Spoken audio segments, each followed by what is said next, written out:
I would like to wish you and yours a healthy and content and peaceful new year. Sure, it's just an arbitrary time that we mark as we go on our perpetual time around the sun. Time is just a state of mind. Yet, we take this time each year to reflect back on the year that has passed and to look forward to the year that will come. It too will be a time of happiness and a time of sadness. There will be rainy days and sunny days, times of sickness, times of health, life and death. May you be peaceful, content, at home with all of it. The coming year will also have its times of tragedy, times of great sadness when lives are changed, planes will crash.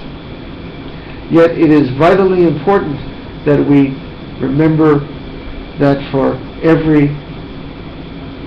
plane that crashes, for every war that occurs in this world, the thousands of planes that land safely, the millions of people around the world who are living in peace.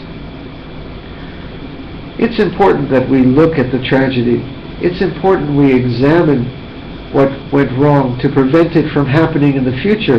But if we only focus on that, like the news tends to only focus on what bleeds and leads, as they say, then we forget all the planes that land safely, all the people who live in peace who get no attention because they're not doing violence, because it's just ordinary. It's the same in the Zen world. This past year we had a couple of cases that I will compare to crashed planes.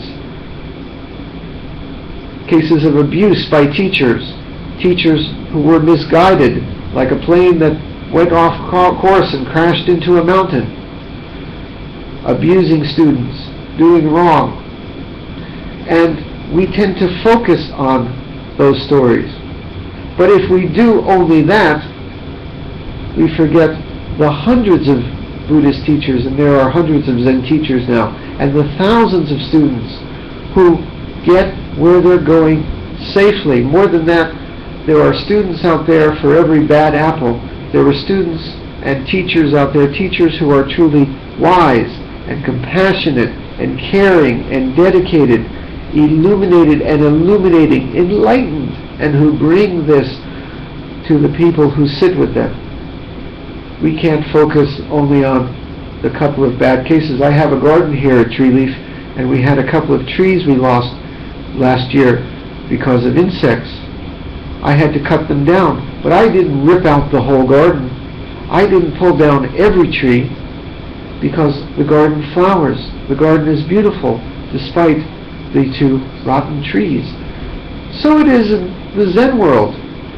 We tend to focus on these too much. Now, Sweeping Zen, where we focus this, where we post these sit-along talks, is doing a marvelous service by talking about some hard and difficult topics that are often ignored in the Buddhist world, because bringing attention to them, exposing them, letting the light shine in, this is the first step to healing, to correcting, to rectifying what needs to be rectified.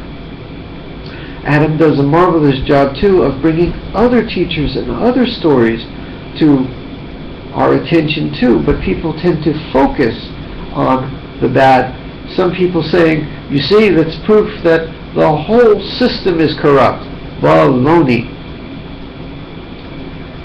Just like the one air crash does not mean that all air travel is unsafe, the state of the Zen world in the West today is very good. You know, air travel is actually 50% safer now than it was a couple of years ago, because we learned from every crash how to make air travel safer. Same in the Zen world. Most of the planes are beautiful and staying in the air, and these cases of things gone wrong do not prove that the whole system is corrupt. Quite the contrary. There are things we have to focus on to correct. But so many things not in need of any correction at all. Maybe I would say myself I'm one of the biggest critics of some aspects of Zen Buddhism that need to be fixed, but at the same time don't toss out the baby Buddha with the bathwater. Buddhism is actually always changing, developing as it moves from time to time and culture to culture, and we in the West are kind of finding our way. We have much to learn, like a flight with a pilot learning how to fly. There are a few bumps along the way, but we're getting better at it, and most of the pilots are quite gifted, if I may say. Those who only focus on the negative are doing a true disservice. The school where innocent children were taken, their lives lost because of mental illness and someone's anger. We need to focus on that, see the problem. What is it about guns? What is it about our mental health system? But at the same time we do that, don't forget that most children go to school, come home in peace each day. There are wars in this world, and any one war is bad, must be prevented. But most people live in peace in this world, not shooting their neighbor, not suffering violence, not doing harm. Yes, we must prevent each war, but yet we must keep in mind that most people live in peace, and this world is, I think, getting better too. That's my New Year's message to everyone. Don't only get caught up in the news of the bad. Don't only focus on the stories that grab the headlines, it leads.